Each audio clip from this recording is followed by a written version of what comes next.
Coronavirus en Belgique, le syndrome post-traumatique, la nouvelle menace pour nos soignants. On ne cesse d'entendre qu'il faut à tout prix éviter une deuxième vague de l'épidémie de coronavirus. La raison principale est simple, en cas de retour en force du Covid-19, les hôpitaux pourraient être très rapidement surchargés. Une surcharge qui devra être supportée par les médecins, infirmiers et tous les membres du personnel soignant. Or, depuis plusieurs semaines, lorsqu'on évoque les actions des services de santé, nombreux sont ceux qui utilisent des termes guerriers comme au front, en première ligne, combattre la maladie. Mais qui dit guerre, dit aussi traumatisme, et plus particulièrement syndrome de stress post-traumatique. Un syndrome qui menace aussi tous ces héros de l'épidémie de coronavirus. Dans l'émission CQFD de mardi, l'infectiologue et nouveau porte-parole du Centre de crise interfédéral Yves Van Laetem expliquait que de nombreux membres du personnel soignant ont besoin de repos. Je ne suis pas certain qu'on s'intéresse assez à l'épuisement du personnel soignant. On s'intéresse beaucoup à la disponibilité des lits et des machines, mais je pense qu'il est très important de s'intéresser à l'état de santé du personnel lui-même. Un personnel qui a du mal à se remettre de ses efforts non seulement physiques, mais aussi psychologiques auxquels il est confronté. Il ajoute « Je pense qu'il y a effectivement beaucoup de gens, personnels de soins de santé, qui ont besoin de quelques semaines de paix relative et ne plus être confrontés à la souffrance et au décès, comme ils l'ont été les 6 dernières semaines. Je pense que c'est un point qui est difficile à prendre en compte, mais il faudra le prendre en compte d'une manière ou d'une autre. » Depuis le début de l'épidémie en Belgique, nos soignants sont en effet confrontés à des situations auxquelles ils ne sont pas habitués. Si la mort fait partie du quotidien d'un hôpital ou d'un home, ce sont évidemment les proportions et la rapidité avec lesquelles les patients décèdent qui sont le plus choquants pour les soignants. Qui plus est, l'absence de cérémonie funéraire traditionnelle et la non-présence des familles peut générer un sentiment de déshumanisation des victimes qui peut être traumatisant. Toutes ces circonstances peuvent pousser le personnel de soins à refouler ses sentiments à cause de cette habitude d'être confronté à la mort. Un rejet qui est une bombe à retardement pour la santé mentale des soignants. Cette crainte d'une multiplication des cas de syndrome post-traumatique est encore plus justifiée qu'elle a déjà été observée pendant d'autres épidémies, et même déjà lors de celles que nous connaissons actuellement. La Chine a déjà prévenu, il est indispensable de protéger les soignants des conséquences psychologiques sur le long terme pour contrôler la pandémie. Cette crainte est-elle aussi partagée par Xavier Noël, professeur de psychopathologie à l'ULB, chercheur qualifié FNRS. Le risque est immense, si rien n'est fait alors un membre du personnel soignant sur 2 est susceptible de développer des symptômes de stress post-traumatique. Ces symptômes ce sont notamment des peurs intenses, des réactions physiologiques fortes, comme la tachycardie ou la transpiration, des difficultés de concentration, des troubles du sommeil, ou encore des flashbacks qui font revivre le traumatisme vécu. Autant dire des symptômes qui amèneront à des incapacités de travail. L'absence d'une grande partie du personnel soignant serait une catastrophe pour gérer une éventuelle deuxième vague de l'épidémie de coronavirus. Or, c'est maintenant qu'il faut agir pour aider nos soignants. Une aide et un accompagnement psychologique sont indispensables, comme l'explique Xavier Noël. Il faut une organisation de soutien psychologique dans les hôpitaux, que ce soit par des professionnels ou des groupes de parole ou de l'assistance téléphonique. C'est d'ailleurs une recommandation de l'OMS. Mais attention, cette aide psychologique doit être mise en place par le personnel de santé mentale de l'hôpital, psychologues, psychiatres, et non pas par les ressources humaines de l'établissement, car le risque est que les soignants n'osent pas se confier totalement. Il faut aussi des pauses systématiques dans les horaires du personnel. Cette aide psychologique pour le personnel soignant, elle doit se mettre en place rapidement, si elle n'existe pas encore.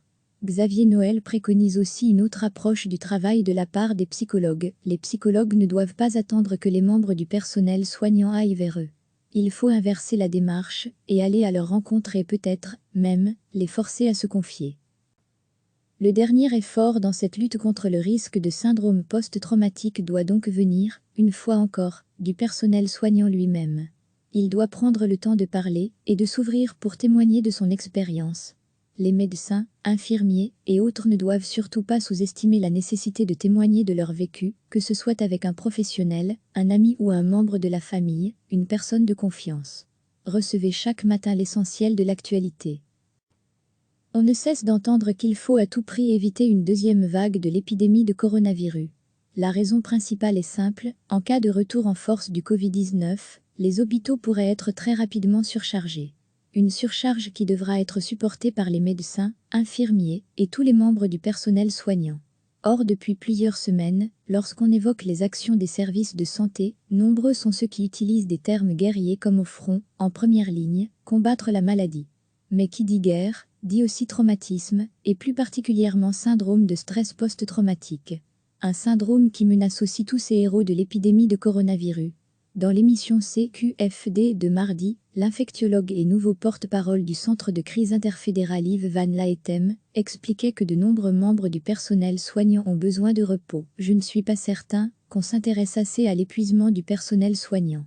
On s'intéresse beaucoup à la disponibilité des lits et des machines, mais je pense qu'il est très important de s'intéresser à l'état de santé du personnel lui-même. Un personnel qui a du mal à se remettre de ses efforts non seulement physiques, mais aussi psychologiques auxquels il est confronté.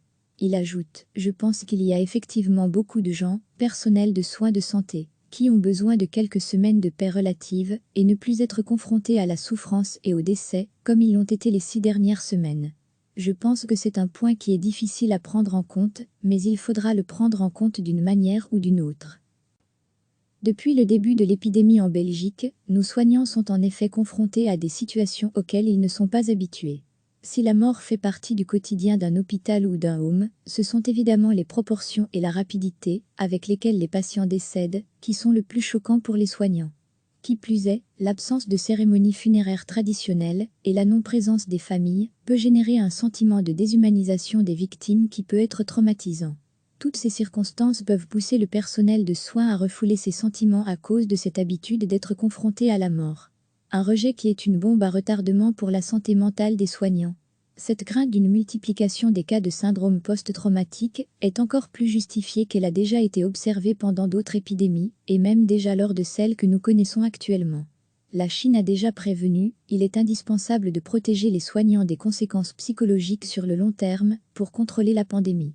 Cette crainte est elle aussi partagée par Xavier Noël, professeur de psychopathologie à l'ULB, chercheur qualifié FNRS. Le risque est immense, si rien n'est fait alors un membre du personnel soignant sur 2 est susceptible de développer des symptômes de stress post-traumatique.